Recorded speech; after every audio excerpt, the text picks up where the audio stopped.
이번 클립은 높임 표현 관련된 클립입니다. 보시면 우리나라의 높임법은 첫 번째 상대 높임법, 두 번째 주체 높임법, 세 번째 객체 높임법이 있어요. 간단하게 설명하면 상대 높임법은 청자를 높인다. 그쵸? 듣는 상대를 높인다 라고 보실 수가 있고요. 주체 높임법은 문장의 주어를 높인다 라는 거고, 객체 높임법은 객이라는 게 주객전도할 때 주와 객이거든요. 문장의 주어는 주체였죠. 객체라는 것은 목적어나 부사어라고 보실 수가 있습니다. 그래서 이렇게 높이는 방법 세 가지가 있는데요.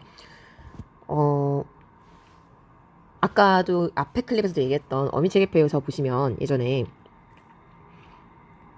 어미체계표 선어말어미와 어말어미 했을 때 선어말어미의 시제와 높임이 있었어요. 그런데 과거에 그치 중세시대 우리 방과후 때 했지만 뭐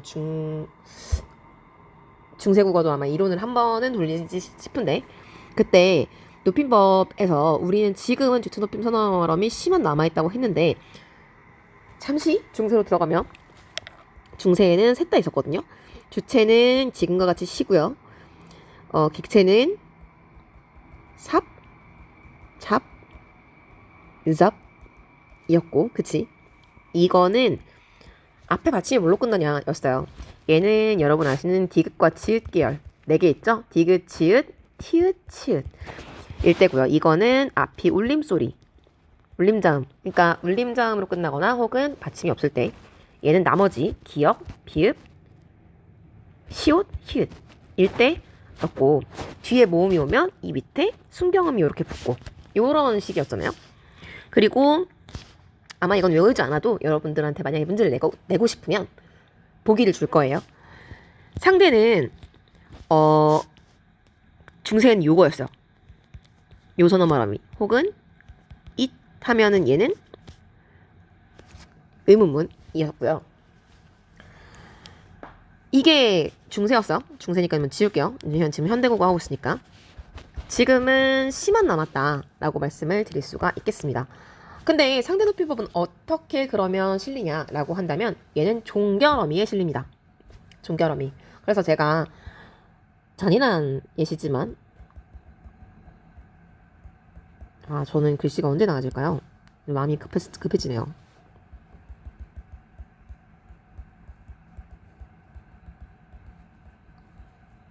이렇게 됐을 때 여기서 짓밟기까지 나누어서 얘가 bark, 어근, 짓, 접두사, 얘 전미사라고 했었죠. 그리고 씁니다 했을 때 얘가 주체 높임 선어 말어미, 얘는 시제 선어 말어미, 얘는 상대 높임이 실리는 종결어미라고 말씀을 드렸었거든요. 이렇게 실현이 된다라는 것을 알 수가 있죠. 그래서 종결어미로 실현된다는 것은 종결어미의 개수를 생각을 한번 해보셔야 되는데, 종결어미 5가지거든요. 뭐 있어요? 평서문, 의문문, 명령문, 청유문, 감탄문, 이렇게 5가지가 있어요. 그래서 사실 이런 단계 5 곱하기 상대 높임의 등급이 6가지가 있거든요. 6 해서 30칸이 되겠죠. 얘를 여러분이 머릿속으로 다 외우려면 다 짐이잖아요. 그래서 얘를 외우는 방법을 제가 간단하게 제시해드리겠습니다. 잠시만요. 여기 지금 자료가 없기 때문에. 제가 수업 시간에, 방과후 시간에 많이 쓰는 교재입니다. 여러분 제가 사라고 말씀드렸던 교재 있잖아요. 꿀특강. 여러분 다 갖고 계실 거기 때문에 잠깐 활용을 하겠습니다. 상대 높임 실현이 이렇게 되죠. 아까 5개. 하나, 둘, 셋, 넷, 다섯, 5 곱하기 하나, 둘, 셋, 넷, 다섯, 여섯, 6이니까 5 곱하기 6 해서 30칸인데요. 이렇게 외우시면 돼요. 대화를 한번 해보죠. 그치? 하계체. 여러분들이 남학생이라면 여자친구네 집에 장인어른께 인사를 갔어요. 장인어른이 될까요? 될 수 있어야 되는데 인사를 갔는데, 자, 어머야, 대화를 한다고 생각해 볼게요. 어머나? 네. 일단 왔는가? 그쵸? 왔는가? 의문법이죠. 거기 앉게. 네. 명령법이죠. 한잔 하세. 정유법이죠. 그지? 술을 좀 하는구먼. 감탄법이죠. 내 딸을 사랑하는가? 사랑하나? 네. 의문법이죠. 하지만 난 이 결혼 반대하네. 자, 평서법이죠. 이렇게 외우시면 이 30칸 외우기가 어렵지 않다. 그리고 어차피 뭐 해요체 같은 경우 전부 다 요거든요. 그치? 이렇게 보시면 어렵지 않다. 그리고 보시면 격식체라는 거는 공식적인 자리에서 씁니다. 보통은 매우 높임. 예를 들면 요즘으로 생각하면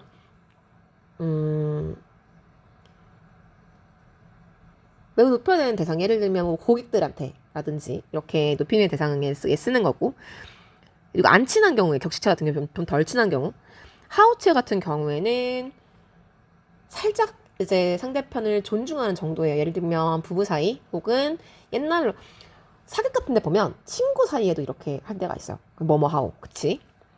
하계체는 살짝 낮추는 거죠. 방금 전에 얘기한 것처럼 뭐 장인어른이 사위에게 뭐 이런 식으로 어렵긴 하지만 좀 아랫사람한테 헤라체는 반말이죠.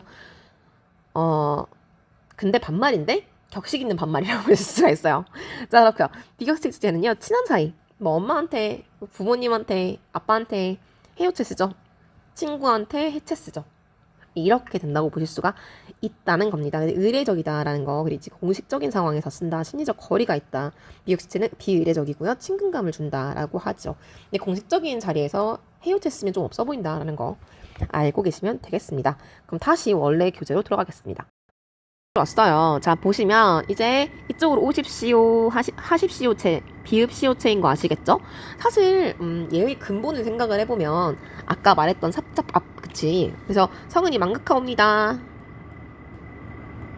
이렇게가 옵니다. 고정되어서 비읍시오가 비읍시다, 비읍니다가 됐다는 썰이 있어요. 네, 오십시오 같은 경우에 비읍시오, 아요 같은 경우에 해요체, 오시오 같은 경우에는 하오체, 오시게에는 하계체, 아라, 그치, 아 같은 경우에는 얘가 헤라체, 이건 해체가 되겠네요. 이런 식으로 들어갈 수 있다. 이건 방금 전에 했으니까 넘어가도록 할게요. 그래서 예문을 보고 상대를 높이는 표현인지 낮추는 표현인지를 구분할 수 있어야 된다. 이거 중요하죠. 그래서 높이는 거, 그리고 해요체도 높이는 거, 그리고 하계체, 헤라체, 해체는 낮추는 거 라는 것을 아시면 되겠습니다. 두 번째, 주체높이법인데요. 주체높이법은요, 문장의 주어를 높여서 말하는 방법입니다. 실현 방법은 첫 번째, 그치, 주격조사 쓰는 거, 그리고 두 번째 보시면 선어말어미를 쓰는 거, 이렇게 될 수가 있어요. 동시 사용 가능하고요. 그치? 그런데 둘 중에 하나만 써야 된다 라고 한다면 얘가 더 중요합니다. 무슨 얘기냐? 아버지가 신문을 보신다면 가능하지만 아버지께서 신문을 보다는 좀 그렇다는 얘기죠. 그래서 더 중요한 거는, 좀 더 중요한 거는 둘 중에 고르자면 선어말어미 시를 쓰는 게 좀 더 중요하고요. 그 다음으로 덧붙여서 깨설을 쓸 수 있다라고 보시면 되겠습니다. 또 높임을 나타내는 특수한 어휘를 사용하실 수가 있다라는 건데요. 진지, 뭐 댁이 어디세요? 뭐 집 얘기하는 거죠. 진지는 밥을 높인 거죠. 연세, 나이를 높인 거죠. 춘추, 약주, 성함, 조남 이런 것들이 있을 수 있어요. 자, 이런 거는 단어로 높인 거라고 볼 수가 있고요. 근데 이것은 보통은 주어를 높이는 단어가 됩니다. 이그저분, 그쵸? 자, 근데 여기서 중요한 게 있어요. 계시다, 주무시다 같은 경우에는 특수어입니다. 무슨 얘기냐면 시가 들어간 게 아니란 얘기예요. 무슨 얘기냐? 게다나 주무다가 있는 건 아니거든요. 그래서 얘는 특수어인데, 특수어휘를 알아둬야 되는 이유가 뭐냐면, 그치? 여기서 간접 높임이 중요합니다. 간접 높임에서는요, 특수어휘를 쓸 수가 없고 시가 들어가게끔, 그러니까 원래 용어에 가운데 선어말어미 시를 넣을 수 있는 환경에서만 실현되기 때문에 이런 특수어휘를 좀 알아두셔야 된다라는 얘기죠. 그치?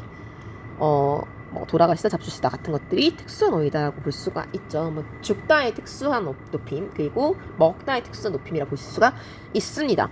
자, 그래서 계시다, 주무시다 같은 경우가 이렇게 주체를 높일 수 있게끔 되는 거고요. 특수어휘는 근데 중요한 게 뭐냐면 객치 높임에도 특수어휘가 따로 있어요. 예를 들면 뭐 모시다 같은 경우에는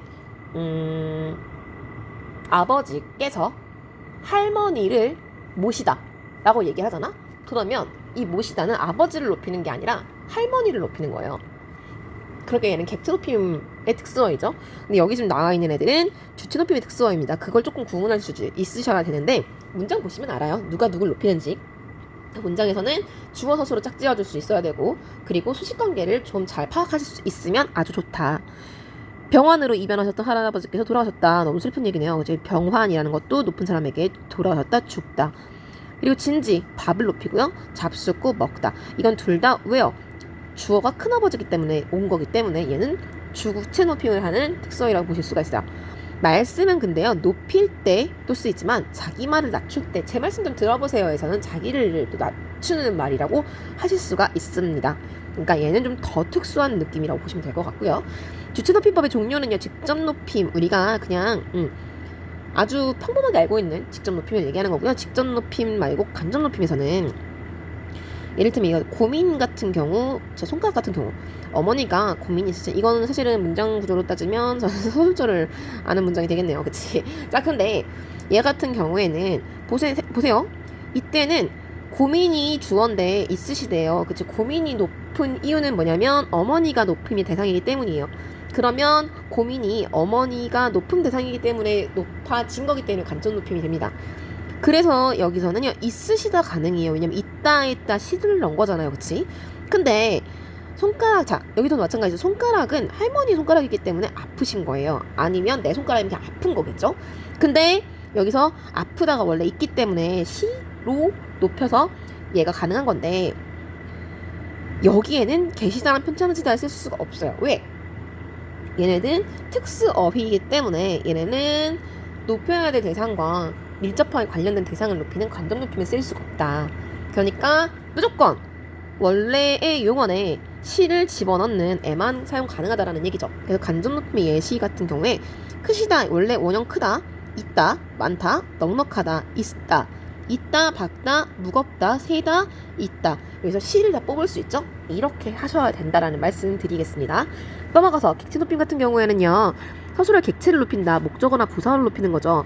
실현 방법 첫 번째, 부사격 조사를 깨로 바꾸는 것. 두 번째, 특수한 어휘를 쓰는 것. 모시다, 드리다, 뵙다, 배다, 여쭙다 같은 경우에는요, 문장을 만들어 보시면 간단하게 아까 말씀드린 것처럼 할머니를 모시고, 그치? 할머니께 드리고, 할머니를 뵙다, 할머니를 뵈다, 할머니께 여쭙다처럼 목적어나 부사어를 높이게 된다라는 것을 아시면 되겠습니다.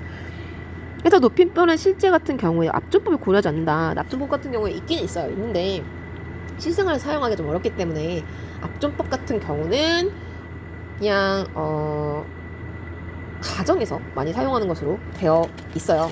왜? 이거 아무 데서나 막 쓰면 약간 좀 뭐라고 해야 되지? 좀 위험할 수가 있거든요. 네, 그래서 조심하셔야 돼서 이거는 고려하지 않고 잘 보신다고 하면, 할머니, 어머니께서 주어죠. 어머니가 가셨어요. 그치? 이렇게 되면 이 시는 어머니 거예요.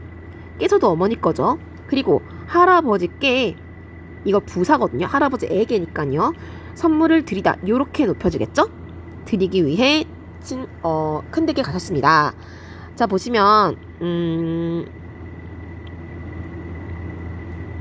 그렇죠. 이렇게 서술어끼리 연결을 해보면 여기서 각이 나온다라는 거 알 수 있겠죠. 자, 그래서 이렇게 형태소분석 돼 있는 거 제가 맨날 형태소분석 시키는 이유 아시죠? 잘못된 높임 표현 같은 경우에는요, 높여야 될 대상을 제대로 높이지 않은 경우예요. 뭐냐면 선생님께서 머리가 하얗게 새었다 같은 경우에는 머리는 선생님의 머리잖아요. 그러니까 뭐예요? 원래는 새다였을 거 아닙니까? 그럼 여기다가 시를 넣어서 새시였다 하시는 게 맞겠죠. 이거 간접 높임이니까. 주문하신 상품은 품절이시면 안 돼요. 왜냐면 그치, 상품은 높여야 될 대상이 아니기 때문에 높임 표현을 쓰지 않아야 돼요. 뭐 아메리카노 넣으셨습니다, 안 된다는 얘기죠. 잘못된 높임 표현에 의해 잘 보시면 좋겠어요. 이런 것들은 의외로 여러분들에게 물어보기 좋은 것들입니다. 지문으로 나올 수도 있고요. 간단하게 정리 한번 해볼까요?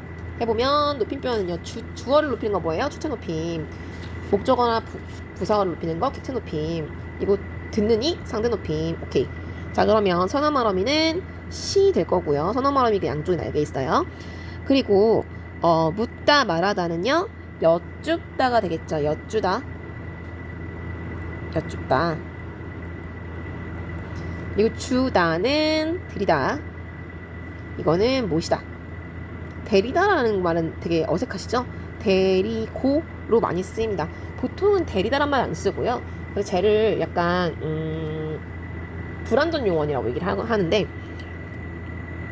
제가 특정한 어미랑만 보통 결합해서 쓰이는 애들을 얘기합니다. 아무튼 그렇고요. 종결어미를 가지고 할 수 있는데 아까 5 곱하기 6 기억나시죠? 네, 그렇게 보시면 될 것 같고요. 문장의 밑줄친 부분이 높이는 대상과 그에 해당하는 높임의 유형을 적어보자 했을 때 이것만 봐도 알겠다, 그치? 얘네는 누굴 높이겠어요? 주어를 높이겠죠. 할아버지를 높이겠죠. 그치? 이거는 시간이라 주체 높임. 그리고 어머니 학교 다녀오겠습니다 같은 경우에 습니다는요 어머니 청자죠. 어머니고 여기는 상대 높임이 될 것이고요. 깨서 의시 같은 경우에는 큰아버지를 높일 거고 주체 높임. 그리고 할아버지를 모시는 거니까 객체 높임이 될 것이고요. 선생님을 뵙자고 선생님을 높였죠. 그치? 자, 그러면 선생님을 뵙자고 했으니까 뵙다는 누굴 높여요? 선생님을 높이는 것이고요. 얘는 객체 높임 될 것이고요. 맞죠? 그리고 들었어요. 할머니한테 말하는 거잖아요. 근데 아버지가 삼촌한테 라고 얘기한 이유는 앞중법 때문이에요. 그치? 할머니가 제일 높으니까요. 그래서 뭐예요? 할머니를 높이는 것이고 상대 높임이에요. 글씨는 정말 큰일 났네요. 선생님께 선생님 높인 거고요. 여쭈어 이건 누구예요? 선생님을 높이는데 이게 부사어죠. 그러니까 선생님을 높이는 것이고 여기는 객체 높임 됩니다. 이렇게 보시면 될 것 같고요. 올해는 그분께 추석 선물을 주면 안 되고 드려야겠죠. 드릴. 네, 이런 거 하시면서도 우리 이런 거 보이셔야 돼요, 여러분. 뭐냐면 드릴 하면 관영어 3번이니까 추석 선물 드릴 이 계획을 수식하는 관용도를 하는 문장이겠죠. 네. 그렇고요. 네, 이건 자신다가 아니라 주무시다. 주무신다가 되겠죠. 할아버지께서 지금 집에 계신다가 되실 것이고요. 집도 댁으로 바꿀 수 있겠죠. 그리고 아버지께서 밥도 높일 수가 있고요. 진지를 드신다 같은 경우가 될 거고요. 교장 선생님의 말씀이 있으시겠습니다. 다가 되겠습니다. 또 길어지면 듣기 싫으니까 높임 표현 클립으로 끊도록 하겠습니다. 다음 시간에는 피동 표현과 사동 표현을 나가도록 할게요. 그러면 안녕.